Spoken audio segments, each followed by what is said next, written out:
Bom, voltamos. Vamos lá. Já acabei de subir lá a parte 10. Parte 10. O estudo ficou. Eu pensei que seria um vídeo só.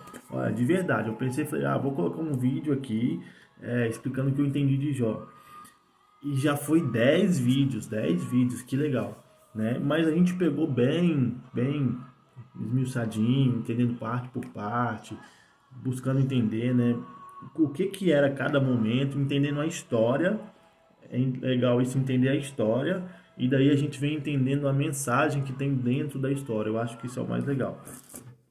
Então, a música não pode parar, né? Deixa eu deixar essa versão aqui. Eu vou ficar com essa aqui, que tá mais rabiscada, tá mais marcada. Bom, começando aqui parte 11, né? Se você tá gostando, se você tá achando interessante, deixa um comentário aí, tá? Mas não é obrigado. Mas, poxa, eu tô achando interessante para quê? Para eu ter um feedback, né? Para eu saber, poxa, o pessoal tá entendendo, tá ficando claro. Eu posso continuar falando dessa forma, eu posso continuar nessa didática. Beleza, se você tá curtindo, beleza? Se quiser dar like, dá. Se você acha que isso vai somar e ajudar para outras pessoas, compartilha. Se não quiser compartilhar, não tem problema. É que você é livre, faça o que você bem entender, tá?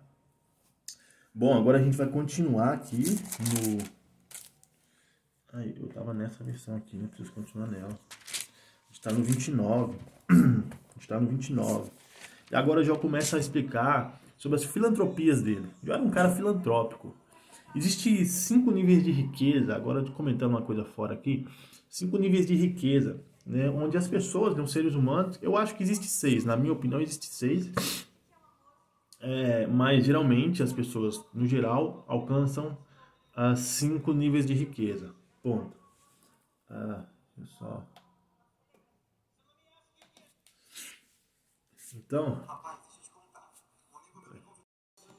Então, geralmente as pessoas elas alcançam 5 níveis de riqueza. Eu não vou explicar todos os 5 aqui, depois eu posso falar sobre isso.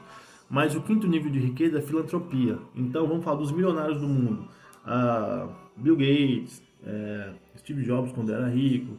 Hoje tem o Warren Buffett, tantas outras pessoas, né? O Jeff Bezos, brasileiros, né? A gente tem várias pessoas brasileiras, jogadores de futebol e tal, tantas pessoas. A gente tem uma pessoa que eu posso falar, Flávio Augusto, que é um bilionário brasileiro, que tem essa postura, que é o que? A filantropia. Então, nos 5 níveis de riqueza, a pessoa passa pelo primeiro, segundo, terceiro, quarto, e o quinto nível é filantropia. A pessoa que ela faz filantropia, você pode falar, poxa, essa pessoa tem muito dinheiro, ela tem tanto dinheiro, deixar um pouco de fundo, tanto dinheiro que ela pode transbordar para a vida de outras pessoas, ela pode manter uma instituição, essa pessoa pode dar dinheiro para outras pessoas que não faz falta. Essa pessoa, por exemplo, agora na época da pandemia, o Bill Gates está financiando, se eu não me engano, 5 vacinas diferentes para o coronavírus, né, para o novo Covid-19. Então ele está financiando 5 vacinas. Imagina o preço de cada vacina. Estudo, laboratório, matéria-prima, né, os profissionais e toda a logística. Ele está financiando 5. Né? E ele faz isso para o mundo, né? Quando descobriu, poxa, vai polarizar aí 5 tipos de vacina diferentes e não vai ter, vai ter muita concorrência, não vai ter aquele monopólio de um laboratório só e tal. Vai baixar o preço e vai curar o coronavírus no mundo. Foi o Bill Gates que fez, com certeza ele vai ficar muito famoso e tal, mas ele vai ter ajudado muita gente, né? Então a filantropia, né? Além disso, ele tem outras coisas e tal. Então, só falando um pouco aqui de níveis de riqueza. E voltando para a história, Jó já estava nesse quinto nível aí, né? Talvez até mais, talvez ele estava até no sexto nível para a época, né? Não sei. Porque ele era um cara filantrópico, e a gente vai ver isso aqui agora. No 7, ele começa a falar assim, ó. Desculpa, 29, no versículo 11. O ouvido que me ouvia dizia que eu era feliz. O olho que me via dava testemunho de mim. Porque eu livrava os pobres que me pediam ajuda e também o órfão que não tinham a quem socorresse. A bênção do que estava prestes a perecer vinha sobre mim, e eu fazia o coração da viúva cantar de alegria. Eu me cobria de retidão, e ela me servia de roupas, né? A minha justiça era como um manto e um turbante. Eu era os olhos do cego, os pés do aleijado, era pai dos necessitados, e até as causas dos desconhecidos eu examinava. Eu quebrava o queixo dos iníquos e arrancava as vítimas dos dentes deles. Ou seja, um tanto de coisa boa que ele fazia. Logicamente ele fala com muita parábola, com muito exemplo. Ele falou, poxa, eu ajudava o órfão, uma pessoa que não tinha pai, tinha perdido a mãe. A viúva, se a gente for voltar naquele tempo da história de Jó, por exemplo, o homem era o mantenedor da casa. A mulher não podia portar-se, não podia apresentar-se como uma mantenedora da casa. A mulher precisava de um homem, né? Era assim que acontecia. As mulheres trabalhavam, né? Ah, então as mulheres não trabalhavam? Não, trabalhavam, né? Numa parte antes aqui, já até comentou que as mulheres trabalhavam, mas trabalhavam trabalho de casa. Então, questão de cereal, de alimento, as mulheres moíam os cereais para fazer as farinhas, faziam as roupas, buscavam água, faziam os alimentos, cuidavam da tenda. Algumas mulheres cuidavam de rebanhos e tal. Então, basicamente é isso. Ajudava nas coisas ali domésticas e talvez alguns trabalhos ali mais próximos da família, mas agora para negociar, para vender, para comprar, para ir, para fazer isso, para sair, para se representar diante da sociedade, a mulher não tinha voz, vamos colocar assim. Então, naqueles tempos mais antigos, né? Então, quando a mulher ficava viúva, ela não tinha um homem, então ela ficava meio que abandonada, né? Ela ficava sem um porque o homem que representava ela, que trazia o mantimento, que tinha a voz dela, ela ficava meio que sem voz, apagada. Então ficava ali, né, meio que às vezes até numa situação um pouco complicada. Às vezes voltava para casa dos pais, né, para ter o pai ou alguns irmãos, ou esperava encontrar um outro homem que quisesse casar com uma mulher viúva, uma mulher que já foi de outro homem, né. Então às vezes um cunhado casava com ela, às vezes alguma outra pessoa se casava com essa mulher e aí ela conseguia sim se colocar na sociedade. Mas quando isso não acontecia, ela ficava sem um amparo. Por isso que a Bíblia fala muito das viúvas, né? Porque é uma pessoa desamparada, né? Uma pessoa desamparada. E Jó falou que cuidava muito das viúvas, cuidava dos órfãos, ou seja, essas pessoas que não tinham amparo, ele ia, ajudava, amparava e tal. Até os desconhecidos, as pessoas que de outra cidade, de outras regiões que vinham até mim e me pediam ajuda, eu examinava e procurava ajudar. Mais ou menos é isso que Jó está falando aqui. Ponto. Aí ele continua falando. Todos esperavam o meu conselho. Eu dizia, vou morrer no meu ninho e multiplicarei os meus dias como areia. Daí ele falava, poxa, vou multiplicar os meus dias e tal, não sei o quê. As minhas raízes se estenderão até as águas e o orvalho ficará durante a noite, tal, tal, tal. A minha honra se renovará em mim e o meu arco se reforçará na minha mão. Ou seja, eu vou me fortalecer, vou ser cada vez mais honrado diante da sociedade e tal, vou ser mais reconhecido. Ele estava no nível master, Jó era top da cidade. Né? No 21, os que me ouviam, o meu conselho e aguardavam, os que me ouviam, esperavam o meu conselho e aguardavam silêncio para ouvir. As pessoas ficavam caladas para ouvir Jó, davam moral para Jó, era um cara de moral. Depois que eu falava, não diziam nada. As minhas palavras caíam sobre eles como orvalho. Esperavam-me como se espera a chuva. Abriam a boca como para absorver uma chuva de época. Olha como que as pessoas, como que Jó falava diante das pessoas. Então quando Jó falava, poxa, eu vou na praça, ele mandava preparar o lugar, as pessoas já vinham falar, poxa, Jó vai vir, Jó vai falar, e as pessoas se acomodavam ali para ouvir Jó, Então, Jó não era simplesmente um homem rico, ele era um cara de sabedoria, por isso que ele falou da sabedoria dele aqui antes. Por isso que ele falou tanto da sabedoria que não se compra com ouro e tal, tal, tal. Porque ele tinha sabedoria e ele ensinava para as pessoas, né? Eu imagino que ele ia talvez nas assembleias, né, da cidade, nos conselhos, né, da cidade. E ali ele falava e as pessoas davam ouvido a Jó, né? Não sei, talvez falava sobre Deus, talvez falava sobre finanças, sobre política, sobre família, sobre vários assuntos, e as pessoas davam ouvido, falavam, poxa, Jó é um cara de sabedoria, né? Nós precisamos dar ouvido a ele. Ele aconselhava muito, né? Não era simplesmente um homem rico da região que era abastado e tal. Já era um cara rico, era um cara generoso, era um cara bondoso.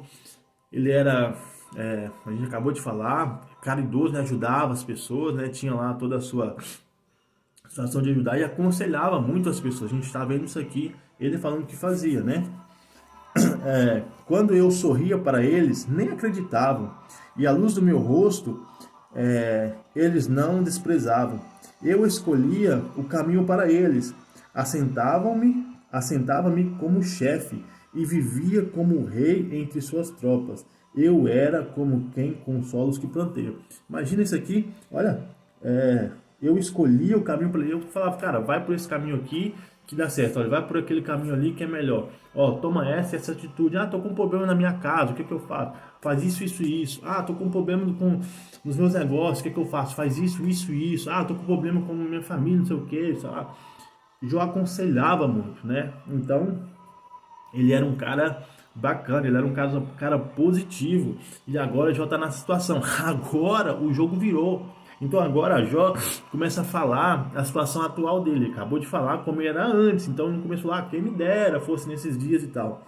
Aí no 30 ele fala assim, ó. Mas agora zombam de mim os que têm menos idade do que eu, cujos pais eu não teria aceito nem para colocar como ao lado dos cães do meu rebanho, ou seja, mas agora zombam de mim. Olha a situação, Jó que era um cara, vamos imaginar aqui, Jó era o cara master da cidade, o cara top, vou colocar aqui em cima aqui, ó. Tava aqui, no canto superior direito, Jó estava, né? O cara master da sociedade, que dava conselho, que era filantrópico, que era reconhecido. Ele sorria para as pessoas e as pessoas nem acreditavam. Pô, ele sorriu para mim. Imagina Jó aqui. Aí fez assim, ó. Aí ele falou assim, ó, agora eles zombam de mim. Olha quem zomba de Jó. Os que têm menos idade que eu, cujos pais eu não teria aceito nem para colocar ao lado dos cães do meu rebanho. Olha aqui, pessoas que Jó não aceitou nem para ficar lá no rebanho dele. Antes ele falou, não, essa pessoa ela não pode ficar, eu não aceitei ela para trabalhar para mim como no meu rebanho lá, no lado dos cães. Pode ser sei lá, talvez alguém que faz a mesma função do cão, do cachorro que cuida do meu rebanho. Eu não aceitei essa pessoa para aquilo. Olha, a pessoa tá lá embaixo, a pessoa tá aqui. O filho dessa pessoa, que é menos ainda, zomba de mim. Zomba de mim. Já pensou isso? Jó, que era um cara reconhecido na sociedade, é zombado pela escória da sociedade, vamos colocar assim. Então aqui ele começa a falar a situação que ele estava. Né? E aqui ele explica um pouco quem que são essas pessoas, né? De quem eu teria servido mão, tal. E aqui, deixa eu ver se eu marquei um. A gente está no 30. Estamos no 30 já. Rapaz, falta 12 capítulos para a gente encerrar o verso.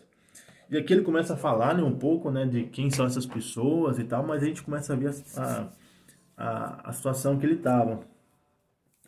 Deixa eu ver aqui. Esses homens, né, que tal. Do meio dos homens eram expulsos e gritavam contra ele ladrões. Ou seja, essas pessoas que zombam de Jó, do meio dos homens eram expulsos. E a galera gritava contra esses homens, como se grita contra ladrões. Então, pessoas que eram consideradas ladrões, agora zombavam de Jó. Deixa eu ver mais. Que habitarem nos barrancos, que habitam nos barrancos, nos vales das cavernas, das rochas, bramam entre os arbustos e ajuntam debaixo das urtigas. Era filho de doidos, tal. Olha o nível de pessoa que agora tira sarro, que tira onda com Jó, né? Jó, que era um cara de muita moral, agora é humilhado por qualquer um. Mas agora sou uma canção e lhes sirvo de provérbio. Abominam-me e fogem para longe de mim, e no meu rosto não se privam de cuspir. Porque Deus desatou a sua corda e me oprimiu, pelo que sacudiram de si o freio perante o meu rosto. À direita se levantam os moços e empurram os meus pés e preparam contra mim os seus caminhos e destruição. Como é que é? Desbaratam-me no meu caminho, ou seja, sei lá, me desorientam-me, né, no meu caminho. Promovem a minha miséria, ou seja, compartilham, contam, vire aí notícia, né? Essas pessoas me fazem virar notícia. A minha miséria por essas pessoas virar notícia na sociedade. Você promove, né? De promoção, né? Mais ou menos isso.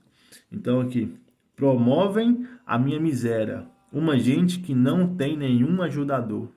Vem contra mim como por uma grande brecha e revolvem-me entre a assolação. Aqui a gente está no 30. Sobrevieram-me pavores como vento, perseguem a minha honra e como nuvem passou a minha felicidade. E agora derramam-se em minha alma e os dias da aflição se apoderam de mim. De noite se me transpassam os meus ossos e o mal que me corrói não descansa. Pela grande força do meu mal okay? Pela grande força do meu mal se demudou a minha veste e que com a gola da minha túnica me cinge. Lançou-me na lama e fiquei semelhante ao pó e cinza. Clamo a ti, mas tu não me responde. Estou em pé, mas para mim não atentas. Tornaste cruel contra mim, com a força da tua mão, resiste violentamente. Então aqui ele começa a falar da situação atual dele, né? Como ele estava na atualidade, tal. Olha a situação, ele estava aqui, vou colocar aqui, ó. Jó estava aqui e